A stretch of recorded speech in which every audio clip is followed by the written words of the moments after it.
keluar. Enak sebenarnya kita gabung ya. Begitu belajar penyakitnya langsung kita lihat binatangnya ya. Oke, baik. Nah, ini adalah beberapa penyakit yang disebabkan oleh soil transmitted helminth. Jadi soil transmitted helminth ini dikatakan soil transmitted helminth karena dia pada penularannya itu lewat tanah ya. Jadi ini slide-nya tidak terlalu beda dari yang 2022 yang terakhir, cuman ada saya tambahkan sedikit tentang pirantelpa muat untuk penggunaan dosis masing-masing untuk setiap cacing nanti ada pada slide terakhir. Monggo kalau yang sudah baca yang biru itu yang di-share sama Mbak Greta itu nggak apa-apa juga ya, saling melengkapi. Nah, ini adalah contoh-contoh penyakitnya. Kalau dilihat dari namanya langsung tahu ya, Ascariasis. Artinya yang disebabkan oleh Ascaris. Ascaris itu banyak ya, Ascaris lumbricoides, Ascarisum. Tapi yang terutama kita temukan di manusia belakangan ini ya Ascaris lumbricoides ya. Trichuriasis, Trichuris trichura, cacing penyebabnya. Ankylostomiasis dari Ankylostoma duodenal ya. Necatoriasis ya, Necator americanus. Woi, cepat sedikit bos. Ayo masuk. Duduk. Pakai angkat sedikit ya, punya alis baru dia masuk ya. Oke, komandan ya dia. Oke. Terus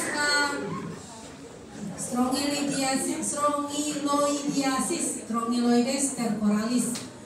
Kalau creeping eruption ini dia penyebabnya juga dari jenis cacing tambang, namun dia manifestasinya ke kulit ya. Nanti kita lihat sama-sama. Dia lebih ke jaringan di bawah kulit daripada dia memberikan gangguan pada saluran pencernaan ya. Nah, kita mulai dulu dari Nemathelminthes. Kalau dilihat dari judulnya kan nematoda dan cestoda. Ketika masuk ke cacingnya disebut Nemathelminthes ya, helminth cacing ya. Nah, Nemathelminthes itu kalau dari lihat binatangnya, untuk modelnya nih ada di sini. Nanti kita lebih detail ketika jam 1 ya, bentuk bulat dan lain-lain. Dan dia untuk sehari itu cukup banyak produksi per cacing ya. Bisa sampai segini 200.000 per hari. Bayangkan saja kalau misalnya ada cacing ini dalam tubuh ya, bisa seperti apa? Dia bisa bikin penyumbatan dan lain-lain, oke? Ya. Untuk Nemathelminthes ini masih ngomong nematoda besar ya. Dia bisa lewat nembus kulit, bisa tertelan telurnya, bisa gigitan vektor juga bisa, lewat nyamuk. Terutama untuk nematoda jaringan ya, itu Brugia malai, Brugia timori, itu yang filariasis ya, yang akhirnya nanti menyebabkan kaki gajah, dia tuh lewat gigitan vektor. Tapi terutama yang untuk lewat pencernaan, seringnya ini yang kita pelajari hari ini adalah yang menembus kulit, yang menyebabkan creeping eruption tadi, dan yang telur tertelan ya. Nah, Nemathelminthes sendiri terbagi atas dua ya, yang di usus dan di jaringan ya. Yang di usus yang tadi bagaimana kalau misalnya dari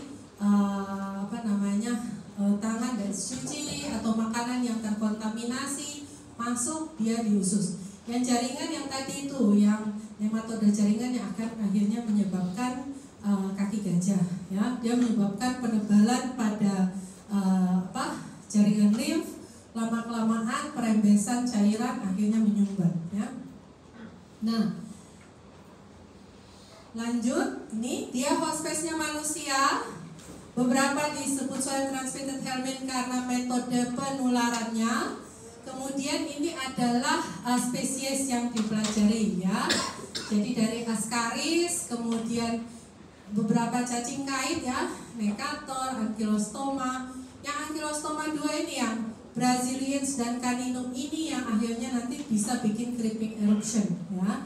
Kalau yang duodenal dia lebih di usus ya, di saluran pencernaan. Kemudian Trichuris trichura, kemudian Strongyloides stercoralis ya. Kalau Trichuris trichura ini kalau di masyarakat biasanya dikenal dengan cacing cambuk karena morfologinya. Langsung yang pertama Ascaris lumbricoides. Lihat ya, ini pada anak-anak ini. Bayangin kalau misalnya dalam satu hari satu betina menghasilkan 200.000 telur. Kemudian telurnya berkembang di dalam usus. Kemudian terjadi penumpukan, dia membuat Ascaris ball. Jadi dia menggumpal seperti bola, kemudian dia menyebabkan sumbatan di saluran pencernaan. Kalau di daerah-daerah yang infeksinya cukup tinggi dan kadang anak-anak masih yang lari sana sini nggak pakai celana, dulu tempat PTT saya ada, itu bisa kelihatan tuh besar 30 cm gantung gitu di pantat. Bisa juga dia muntah, jadi tidak selalu pasien itu mamanya bilang ini BAB-nya ada cacingnya atau ada uget-ugetnya, bisa aja dia muntah terus keluar cacing gitu ya. Itu bisa terjadi, atau keluar dari hidung ya gitu. Yang main HP nanti dulu dong, HP-nya disimpan dulu ya. Oke, ini bisa terjadi. Jadi bisa dia BAB keluar cacing, bisa juga lewat hidung. Jadi macam-macam ya, si Ascaris ini bisa keluar ya. Nih, ditemukan telur juga bisa. Jadi nanti untuk praktikum kan adik-adik akan melihat untuk di dalam spesimen tinja, telur dalam tinja ditemukan. Kemudian dengan foto polos abdomen juga bisa, atau dengan foto polos gunakan barium juga, untuk foto dengan barium juga bisa ya gitu. Bisa juga macam-macam ya untuk dilihat, karena si Ascaris ini begitu masuk kemudian dia bisa jalan-jalan. Pengobatannya piratel pamuat, nanti di akhir kita bisa lihat bagaimana penggunaannya. Nah ini ya, soil transmitted helminth. Feces ada di tanah, di soil ya. Dia bisa kena ke tumbuhan yang misalnya nanti dikonsumsi, tidak dimasak dengan baik. Atau ada jenis bisa juga kalau yang cacing tambang tuh kan ada yang menembus kulit ya. Tapi kalau Ascaris ini lebih pada terkontaminasinya makanan atau kuku gitu ya, dari soil yang ada cacingnya, ada telur cacingnya. Jadi di tanah itu ada fertilized egg, ada yang unfertilized. Yang berbahaya adalah yang fertilized ini, karena yang fertilized ini nanti masuk, dia bisa menetas di dalam tubuh ya. Dari di dalam telurnya ada satu sel, dia akan membelah menjadi dua menjadi 4 menjadi 8, jadi banyak ya. Kemudian dia akan berkembang menjadi larva ya. Larva bisa saja dia tertelan yang ini yang masih satu sel, atau bisa di dalamnya sudah ada larva cacingnya. Masuk ke saluran pencernaan. Ya. Setelah dia masuk ke saluran pencernaan, di sini dia bisa jalan-jalan ke pernapasan juga, ke paru-paru. Jadi pada Ascaris lumbricoides ada sindrom yang namanya sindrom Loeffler. Ya. Jadi dia tidak hanya ada di saluran pencernaan, tapi bisa juga di paru-paru. Nanti di paru-paru dia bikin reaksi di situ, bersin, gimana dia bisa tertelan lagi, masuk ke saluran pencernaan lagi juga bisa. Jadi autoinfeksi, ya kembali lagi dia masuk ke saluran pencernaan. Nah ini yang disebut sindrom Loeffler ini, ya eosinofil di paru-parunya cukup tinggi. Ya, karena ada si Ascaris lumbricoides. Waktu semester awal kan sudah belajar bagaimana reaksi imun tubuh terhadap infeksi cacing, peningkatan eosinofil, jadinya eosinofilia ya. Nanti waktu SL periksa dikeluarkan hasil lab ternyata eosinofilia, jadi eosinofilnya cukup tinggi, curiga ke ada infeksi cacing gitu ya. Nanti hubungannya dengan SL juga. Nah, bisa juga eosinofilia disebabkan oleh reaksi alergi terhadap obat-obat tertentu, tapi kalau kaitannya dengan cacing ini Ascaris lumbricoides ya, tidak menimbulkan gejala, tapi ketika difoto itu ditemukan nah seperti ini. Jadi di bagian atas dari paru-parunya ini ada seperti apa? Awan. Kalau penyakit lain yang biasanya ada bentukan awan di upper ini apa? Yang Mycobacteriumnya suka sekali dengan udara, dia di bagian atas dari paru-paru. Tahu nggak?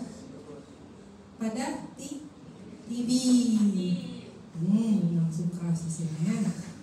Ada TB juga mirip ya, tapi ini karena berkaitan dengan siklus hidupnya si cacing, maka pada waktu tertentu 2-3 bulan hilang.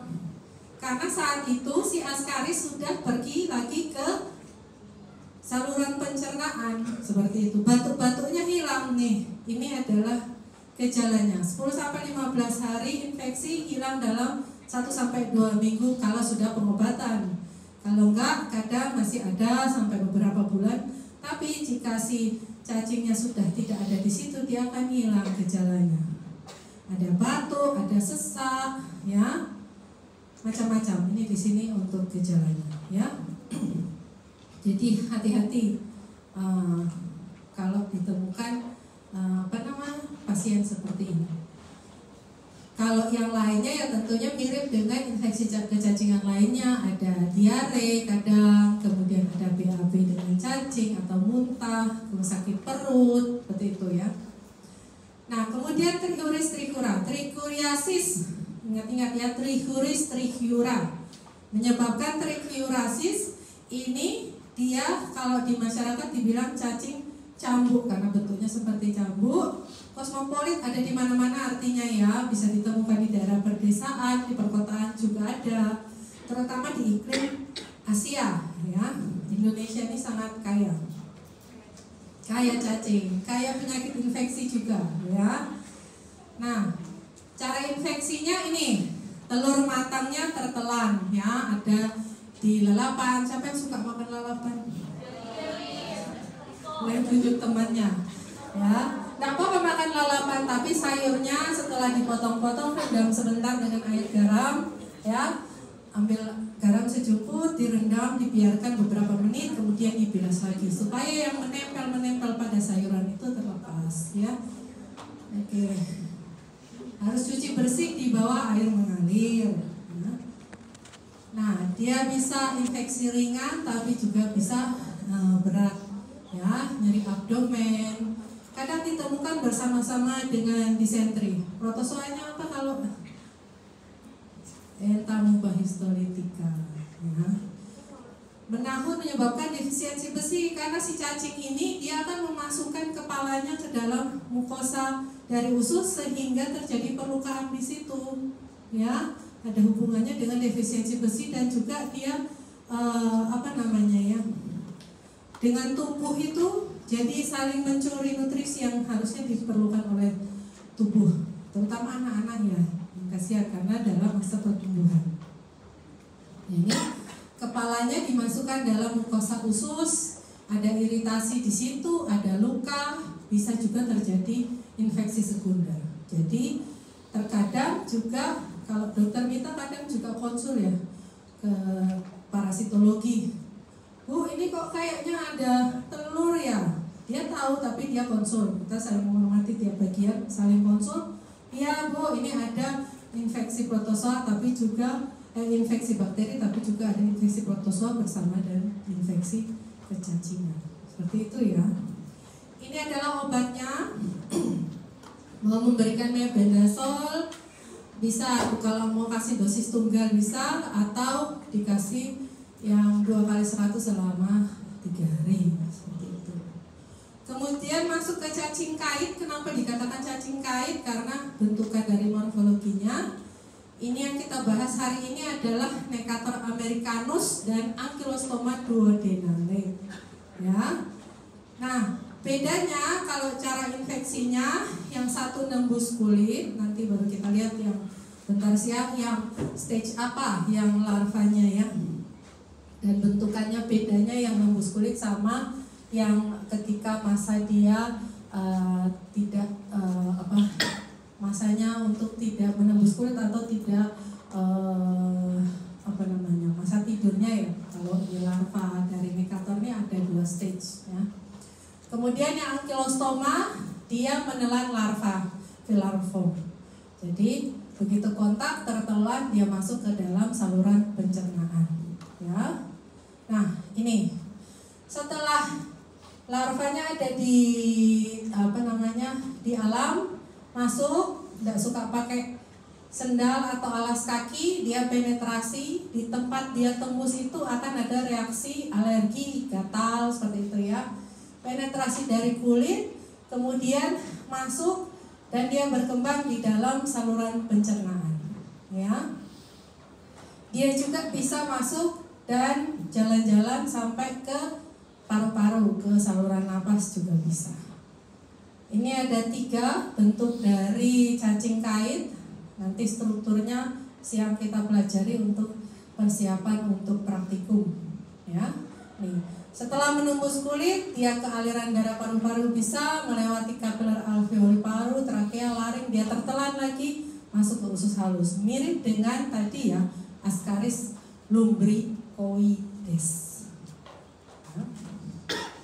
Nah, Ankylostomiasis dan Necatoriasis sama-sama disebabkan oleh cacing tambang. Kenapa disebut cacing tambang? Karena zaman dulu itu cacing ini banyak ditemukan di area-area pertambangan di mana sanitasi dan higienitasnya masih sangat rendah. Penggunaan alas kakinya juga masih sangat rendah. Seperti itu, makanya disebut cacing tambang. Disebut cacing tambang, disebut cacing kait berkaitan dengan morfologinya si cacing. Jadi jangan bingung ya, apakah beda? Itu sama, hanya istilahnya saja ya. Nah, tempat larva masuk itu, nah ini tadi ya, ketika menembus kulit itu namanya tempat dia masuk itu ground edge. Di situ ada kulitnya, ada terlihat merah, gatal, ya panas, ya itu namanya ground edge. Biasanya ditemukan di kaki atau tungkai bawah. Kalau ketika si larva sudah di paru-paru, di paru-parunya ada lesi atau bercak-bercak. Ya, kalau pada usus karena sama mirip kayak yang Trichuris trichiura, dia menancapkan mulutnya di dinding dari usus, itu dia bisa bikin luka-luka. Dan anemia yang disebabkan oleh si larva ini anemia yang hipochromonormositer. Artinya apa hipochromonormositer? Warnanya pucat, bentuknya normal. Ya. Pengobatannya bisa albendazole, mebendazole berolah. Jangan lupa ditambahkan dengan asam folat dan vitamin B12 karena ada terjadi anemia. Ya. Nah, ini Ankylostoma brasiliensis dan caninum yang tadi di depan saya katakan menyebabkan creeping eruption atau cutaneous larva migran kan dibilang ya. Kutan itu kan kulit. Larva migran sih ini cacingnya ini ya. Jadi jangan bingung kalau bilang creeping eruption atau cutaneous larva migran. Nanti SL dapat gambaran seperti ini, jangan bingung, langsung pikir oh ini cutaneous larva migran atau creeping eruption penyakitnya. Ya. Ini hospes definitif, bisa kucing dan anjing. Ini kadang di tungkai bawah, bisa juga di daerah paha. duduk di pasir, tanah berpasir, itu ya main, ada itu anak-anaknya, terus muncul seperti ini, gatal, ya, nih, terinfeksi jika bermain di pasir yang terkontaminasi, ya, 2 cacing ini, dia berkembang menjadi larva. 2 cacing ini nanti dibedakannya kita lihat ruang mulutnya sebentar siang ya. Nah, bisa muncul beberapa hari atau minggu kontak dengan pasir yang terkontaminasi. Jadi nanti pas tanya pasiennya sejak kapan, ini sudah beberapa hari. Nah, lalunya ada suka main di pasir, di tanah atau enggak, seperti itu ya. Gitu. Oh, ada jalan-jalan pulang ke kampung, main di pantai atau di ini yang duduk-duduk main di pasir, nah, sudah bisa terpikirkan.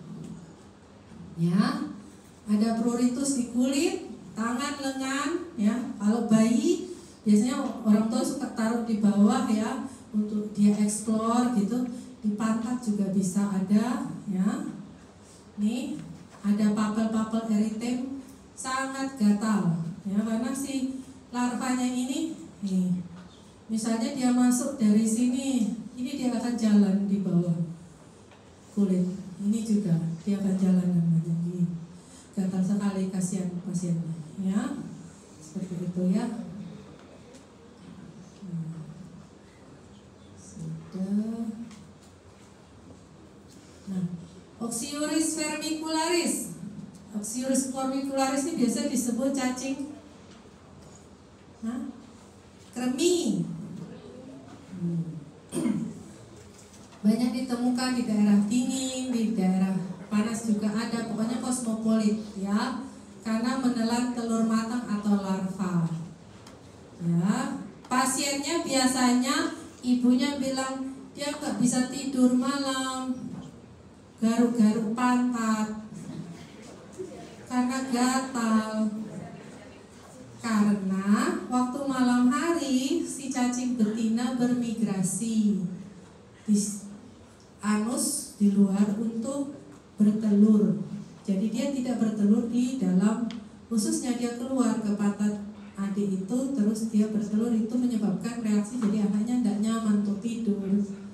Dia tidurnya nggak nyaman, pertumbuhannya juga tidak bisa maksimal.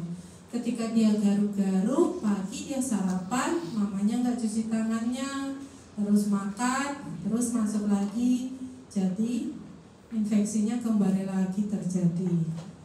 Ya, ini telurnya sangat ringan, jadi bisa di debu-debu rumah bisa ditemukan. Ya, ini ada pengobatannya. Jadi kalau misalnya kremian anaknya, orang tuanya juga baiknya diperiksa atau diobati juga orang di rumahnya, seperti itu. Jangan malu ya, orang dewasa juga bisa kena. Kalian yang ngekos juga bisa kena. Ini daur hidupnya, ya. Iya kan, kita kadang kalau di rumah sendiri mungkin kebersihan itu orang tua sangat memperhatikan. Kalau di tempat umum atau kos kan kita tidak bisa mengontrol seperti itu, ya. Ini daur hidupnya ya dari anus. Nanti praktikum kan kita bagaimana kita caranya untuk bisa mengangkat, adik-adik akan belajar mengangkat si telur cacing dari anus itu untuk kita lihat di mikroskop. Nah, dari anus masuk ke telan, kemudian dia ke saluran pencernaan, bisa terjadi autoinfeksi, kembali lagi bisa terjadi. Ya.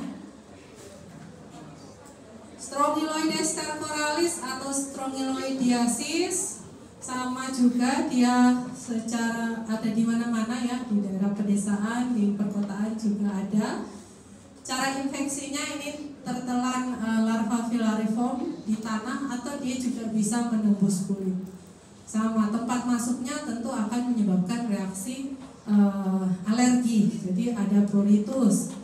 Dia juga bisa ke paru-paru.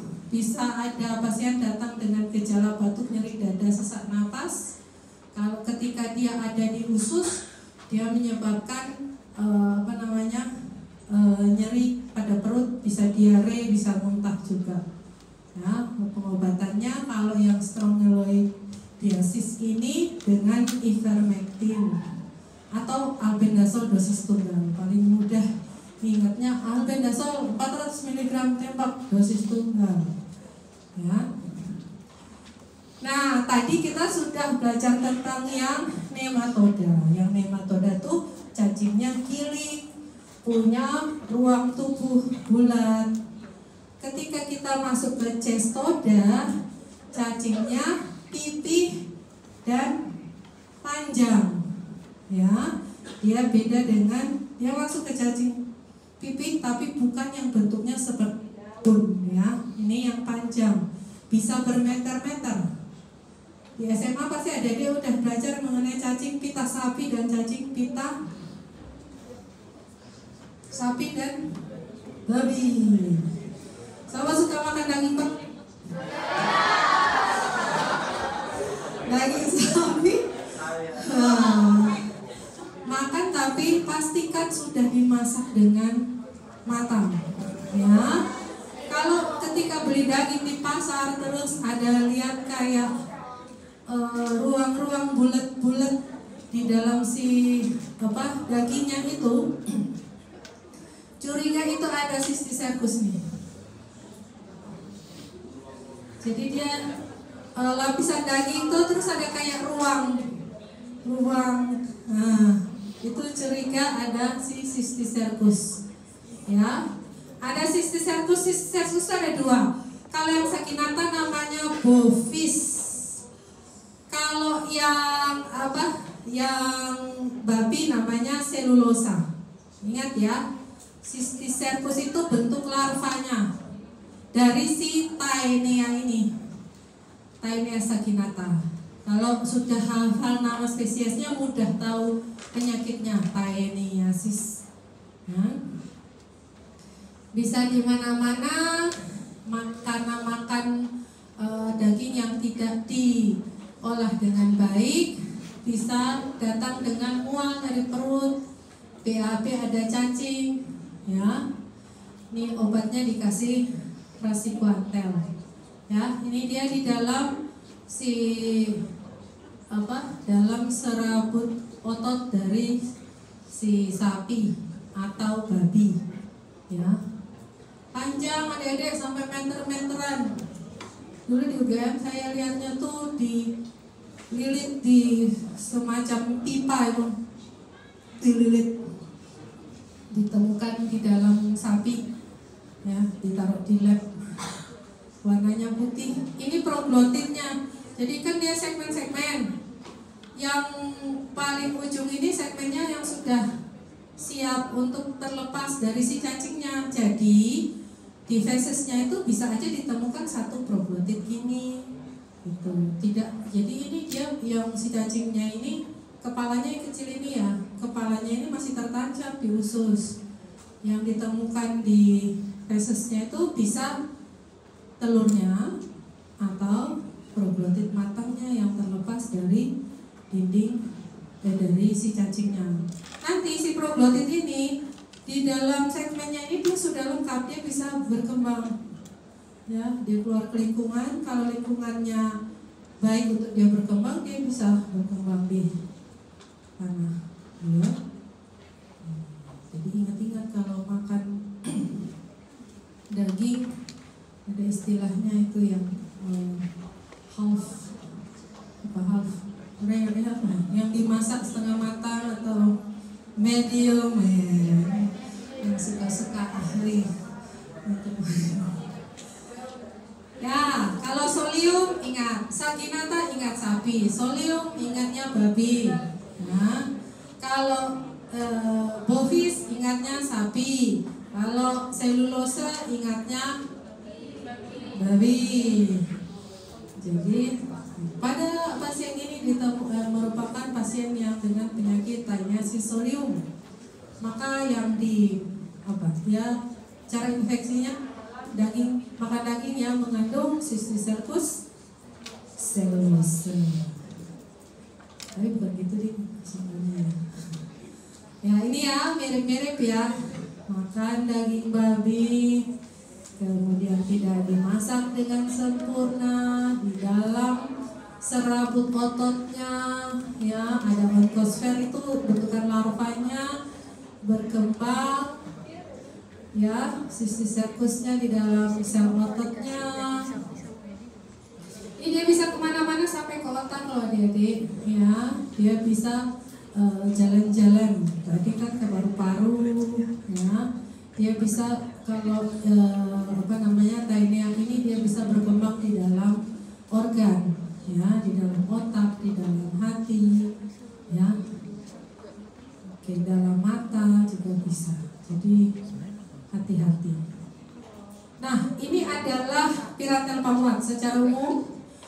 Dosis-dosisnya biar adik-adik nanti lebih mengerti, ya. Umumnya dilihat miligram per kilogram berat badan, ya, 10 sampai 11 miligram per kilogram berat badan. Jadi nanti kalau anaknya beratnya 20 kilo, 20 kilo, dosis tunggal kalian kasih berapa miligram? 200 dosis tunggal, ya, terus bisa diulang 2 minggu lagi untuk supaya mencegah berulang. Kalau untuk cacing gelang, Ascariasis tadi ya sama 10 sampai 11 mg per kilogram berat badan, dosis tunggal selama 3 hari berturut-turut. Jadi bukan cuma minum 1 hari terus berhenti, ya, 3 hari berarti 200 hari ini, 200 besok, 200 lusa, ya. Kalau cacing tambang, ya, dosis tunggal 3 hari berturut-turut juga, ya. Oke, itu adalah mengenai penyakit-penyakitnya.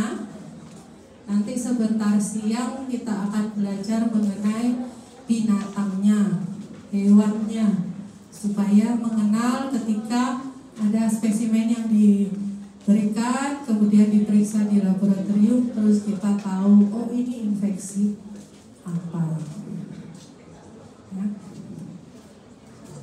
Cukup jelas? Ini kalau yang ini dari sekolah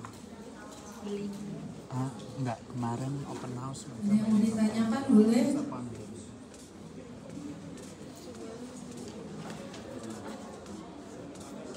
Ya, sambil mikir-mikir saya absen. Yang belum dipanggil, Kevin Alfrenat. Beli kan bisa. Indah Sanikia Pandita.